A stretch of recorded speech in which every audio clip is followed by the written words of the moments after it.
Hello and welcome to Chapter 22 of Radiating Literature. This chapter title is so nice and lovely, but I bet the chapter itself won't be nice and lovely. Chapter 22 is called I Find Love.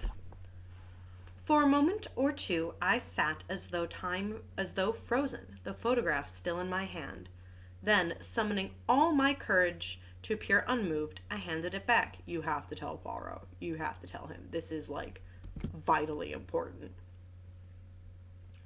At the same time, I stole a quick glance at Poirot. Had he noticed anything? But to my relief, he did not seem to be observing me. Anything unusual in my manner had certainly escaped him. No, it hadn't. What planet do you live on that you think Poirot just happened to, miss this? He rose briskly to his feet. We have no time to lose. We must make our departure with all dispatch. All is well, the sea, it will be calm. In the bustle of departure, I had no time for thinking. Oh my God, you do have time for thinking. But once on board the boat, secure from Poirot's observation, he, as usual, was practicing the method most excellent of Leverguier. Leverguier? God, I really don't know how to pronounce this name. I pulled myself together and attacked the facts dispassionately. How much did Poirot know? Was he aware that my acquaintance on the train and Bella Duveen were one and the same? Why had he gone to the Hôtel du Phare? On my behalf, as I had believed? Or had I only fatuously thought so? And was this visit undertaken with a deeper and more sinister purpose?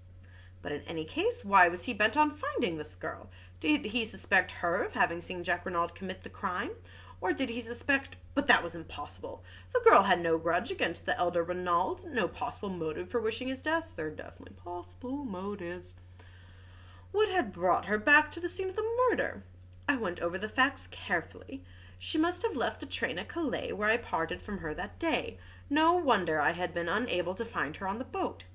If she had dined in Calais and then taken a train out to Merlinville, she would have arrived at the Villa Genevieve just about the time that Francois said. What had she done when she left the house just after 10? Presumably either gone to the hotel or returned to Calais. And then, the crime must have been committed on Tuesday night. On Thursday morning, she was once more in Merlinville. Had she ever left France at all? I doubted it very much. What kept her there? The hope of seeing Jack Renaud? I had told her, as at the time we believed, that he was on the high seas en route to Buenos Aires. Possibly she was aware that the Anzora had not sailed, but to know that she must have seen Jack.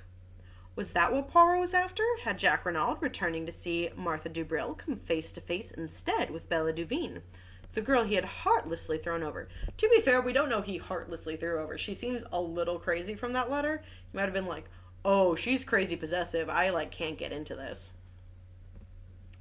I began to see daylight. If that were indeed the case, it might furnish Jack with the alibi he needed. Yet under those circumstances, his silence seemed difficult to explain. Why could he not have spoken out boldly? Did he fear for the former entanglement of his to come to the ears of Martha Dubril? I shook my head dissatisfied. The thing had been harmless enough, a foolish boy and girl affair. You don't know that. And I reflected cynically that the son of a millionaire was not likely to be thrown over by a penniless French girl. Why not? Why not? She's really pretty, right? Who moreover loved him devotedly, without a much graver cause. Altogether, I found the affair puzzling and unsatisfactory. I disliked intensely being associated with Poirot and hunting this girl down, but I could not see any way of avoiding it without revealing everything to him. Reveal everything to him. This is literally a murder investigation. And this, for some reason, I was loath to do. Yeah, I don't know why. Poirot reappeared brisk and smiling at Dover, and our journey to London was uneventful. Also, did you tell anyone y'all were, fucking off to London for a bit? People are relying on you to help with a murder investigation, and you've just gone missing. Great. It was past 9 o'clock when we arrived, and I supposed that we should return straight away to our rooms and do nothing till the morning. But Poirot had other plans. We must lose no time, mon ami. The news of the arrest will not be in England papers until the day after tomorrow. But still we must lose no time. I did not quite follow his reasoning, but I merely asked how he proposed to find the girl. Excuse me. You remember Joseph Aarons, the theatrical agent? No? I assisted him with the little matter of a Japanese wrestler. A pretty little problem. I must recount it to you one day. He, without doubt, will be able to put us in the way of finding out what we want to know.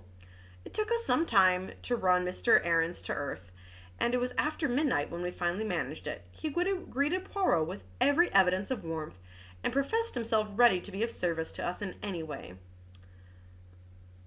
"There's not much about the profession I don't know," he said, beaming genially. "Ah, bien. Aarons, I desire to find a young girl called Bella Duveen." "Bella Duveen, I know the name, but for the moment I can't place it. What's her line?" "That I do not know, but here's her photograph." Mr. Aarons studied it for a moment, then his face lighted. "Got it!" He slapped his thigh. "The Dulcibella kids, by the Lord." "The Dulcibella kids?"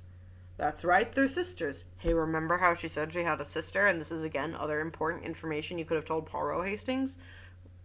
Excellent job. If you were employed in the police department, you should be fired. Okay. "That's it, they're sisters. Acrobats, dancers, and singers. Give quite a good little turn. They're in the provinces somewhere, I believe. If they're not resting, they've been on in Paris for the last 2 or 3 weeks. Can you find out for me exactly where they are?" "Easy as a bird. You go home, and I'll send you round the dope in the morning." Man, that has a real different meaning today. With this promise, we took leave of him. He was as good as his word. About 11 o'clock the following day, a scribbled note reached us.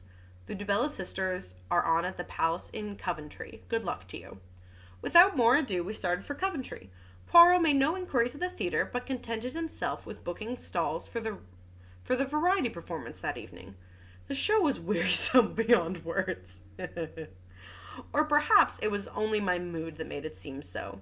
Japanese families balanced themselves precariously, would-be fashionable men in greenish evening dress and exquisitely slicked hair reeled off society patter and danced marvelously. Stout prima donnas sang at the top of the human register. A comic comedian endeavored to be Mr. George Robey and failed signally. I assume George Robey is like someone who would have been famous in the day. And yeah, but I don't know. At last the number went up which announced the Dulcibella kids. My heart beat sickeningly. There she was. There they both were, the pair of them.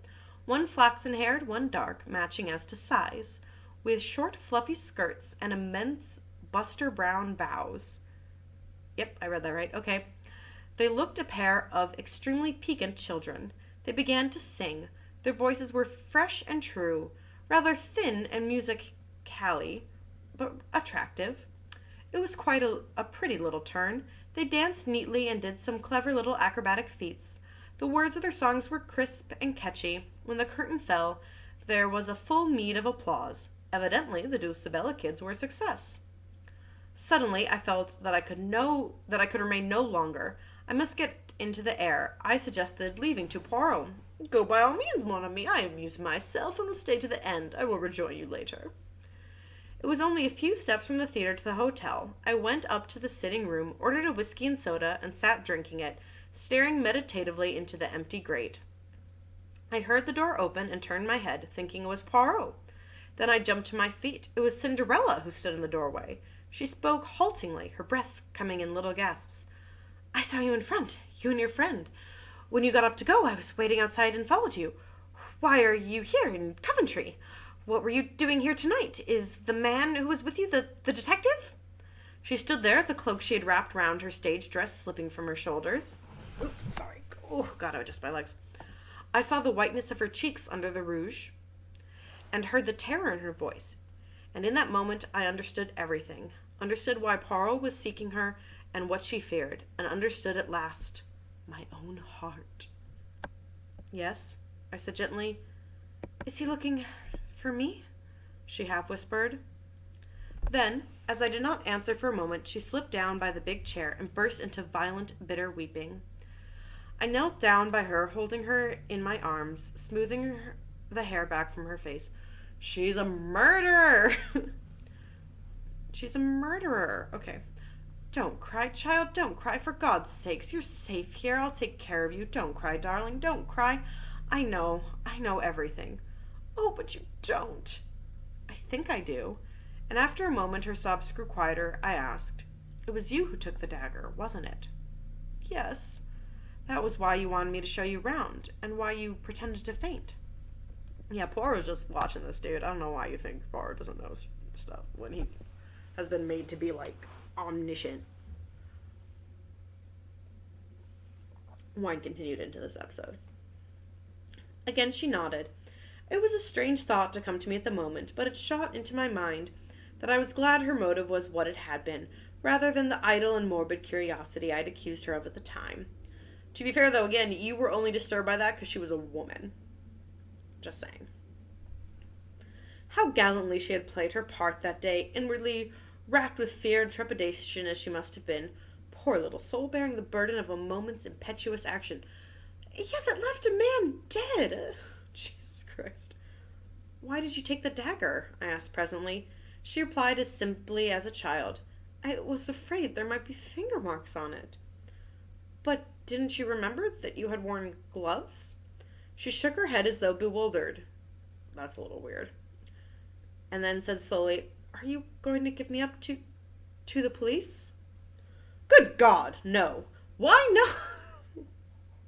Why not? She murdered him. She did it. And Jack Ronald's going to go to jail for it, even though he didn't do it.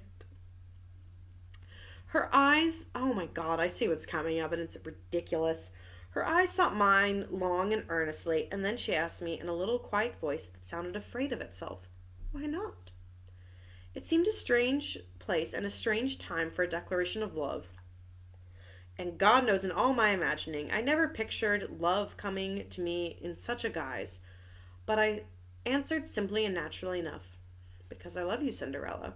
Okay, pausing here, a few points. You met her like 4 or 5 days ago. We were recently told that like everything that happened in Merlinville had been like 3 days. So, we'll tack on like another one for the day you met her, and like another one has passed. So it's like 5 days. At the very most, if I'm miscounting or forgetting some days, it's been a week. You're in love with her. You've hung out with her twice. One time on a train, and one time showing her a corpse. You're not in love with her. Also, I believe she's 17, is what you said earlier. So, gross. Okay. Let's keep going. She bent her head down as though ashamed and muttered in a broken voice, You can't, not if you knew. And then, as though rallying herself, she faced me squarely and asked, What do you know then? I know that you came to see Mr. Renaud that night. He offered you a check and you tore it up indignantly. Then you left the house. I paused. Go on, what next? I don't know whether you knew that Jack Renaud would be coming that night, or whether you just waited about on the chance of seeing him, but you did not wait about. Perhaps you were just miserable and walked aimlessly, but at any rate, just before 12, you were still near there, and you saw a man on the golf links. Again I paused. I had leapt to the truth in a flash as she entered the room, but now the picture rose before me even more convincingly. I saw vividly the peculiar pattern of the overcoat on the dead body of Mr. Renaud, and I remembered the amazing likeness that it had startled me into believing for one instant that the dead man had risen from the dead when his son burst into our conclave in the salon. Go on. Oh, sorry. Go on, repeated the girl steadily. I fancy his back was to you, but you recognized him, or thought you recognized him. The gait and carriage were familiar to you, and the pattern of his overcoat. I paused. You told me in the train on the way from Paris that you had Italian blood. Okay. That you had Italian blood in your veins, and that you had just nearly got into trouble once with it. You used a threat in one of your letters to Jack Renaud. When you saw him there, your anger and jealousy drove you mad, and you struck. I don't believe for a minute you meant to kill him. But you did kill him, Cinderella. You think she stabbed him in the back. This wasn't like she pushed him and he hit his head, or she slapped him and something happened, or he was trying to attack her. She had flung up her hands to cover her face, and in a choked voice she said, you're right. I can see it, all as you tell it. Then she turned on me most savagely. And you'd love me, knowing what you do? How can you love me? I don't know, I said a little wearily. think love is like that, a thing one cannot help. I have tried, I know, ever since the first day I met you, a week ago. And love has been too strong for me. Oh my god, Hastings, I'm not buying this. And then suddenly, when I least expected it, she broke down again. You didn't. Of course she is going to break down again. Okay. Casting herself down on the floor and sobbing wildly. Oh, I can't, she cried. I don't know what to do. I don't know which way to turn. Oh, pity me, someone. Tell me what to do. Again, I knelt by her, soothing her as best I could. Don't be afraid of me, Bella. For God's sake, don't be afraid of me. I love you, that's true. But I don't want anything in return. That's also a lie. Only let me help you. Love him still if you have to, but let me help you as he can't. It was as though she had turned to stone by my words. She raised her head from her hands and stared at me. You think, she whispered, you think that I love Jack Renaud? Then, half laughing, half crying, she flung her arms passionately round my neck and pressed her sweet, wet face to mine. Not as I love you, she whispered, never as I love you. You love him? It's been a week, and he's been like kind of a condescending dick to you most of the time. I'm guessing it was in fact your sister that he was like entangled with at this point, but still. And she's like pregnant or something, but still. Her lips brushed my cheek and then, seeking my mouth, kissed me again and again with a sweetness and fire beyond belief. The wildness of it and the wonder I shall not forget. No, not as long as I live. This is a wild chapter. Okay. It was a sound in the doorway that made us look up. Poirot was standing there, looking at us. I did not hesitate. With a bound, I reached him and pinioned his arms to his sides. Whoa, twist! Okay, quick! I said to the girl. Get out of here as fast as you can. I'll hold him. With one look at me, she fled out of the room past us. I held Poirot in a grip of iron. Not on me, observed the latter mildly. You do this sort of thing very well. The strong man holds me in his grasp, and I am helpless as a child. But all this is uncomfortable and slightly ridiculous. Let us sit down and be calm. You won't pursue her? Mon Dieu, no. And my Gerard, release me, my friend. I thought you released the detective. Again, it wasn't this big premeditated thing she did. But she did murder someone, and currently someone else is going to go to jail and or get executed for it. So we do need to do something. Keeping a suspicious eye upon him, for I paid Poirot the compliment of knowing that I was no match for him in astuteness, I relaxed my grip, and he sank into an armchair, feeling his arms tenderly. Is it that you have the strength of a bull when you are roused, Hastings? Ah, bien. Do you think you have behaved well to your old friend? I show you the girl's photograph, and you recognize it, but you never say a word. There was no need if you knew that I recognized it, I said rather bitterly. So Poirot had known all along. Yes, he always has known, all along. I had not deceived him for an instant. Of course you didn't. You're not good at, anything, Hastings. That's what this book has really shown me. Ta-ta, you did not know that I knew that, and tonight you helped the girl to escape, when we have found her with so much trouble. Ah, bien. It comes to this. Are you going to work with me or against me, Hastings? For a moment or two I did not answer. To break with my old friend gave me great pain.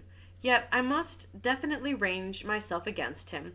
Would he ever forgive me, I wondered? He had been strangely calm so far, but I knew him to possess marvelous self-command.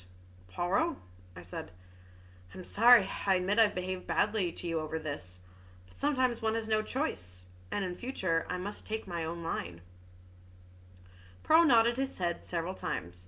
I understand, he said. The mocking light had quite died out of his eyes, and he spoke with a sincerity and kindness that surprised me. It is that, my friend, is it not? It is love that has come, not as you imagined it, all cock-a-hoop with fine feathers, but sadly with bleeding feet. Well, I warned you. When I realized that the girl must have taken the dagger, I warned you. Perhaps you remember, but already it was too late. But tell me, how much do you know? I met his eyes squarely. Nothing that you could tell me would be any surprise to me, Poirot. Understand that. But in case you think of resuming your search for Miss Duveen, I should like you to know one thing clearly. If you have any idea that she was concerned in the crime, or was the mysterious lady who called upon Mr. Renaud that night, you are wrong. I traveled home from France with her that day, and parted from her at Victoria that evening. So it is clearly impossible for her to have been in Merlinville. Ah, said Poirot, looking at me thoughtfully. And you would swear to that in a court of law? Most certainly I would. Poirot rose and bowed. Mon ami, vive l'amour! It can perform miracles. It is decidedly ingenious that you have thought of there. It defeats even Hercule Poirot. And that is the end of chapter 22.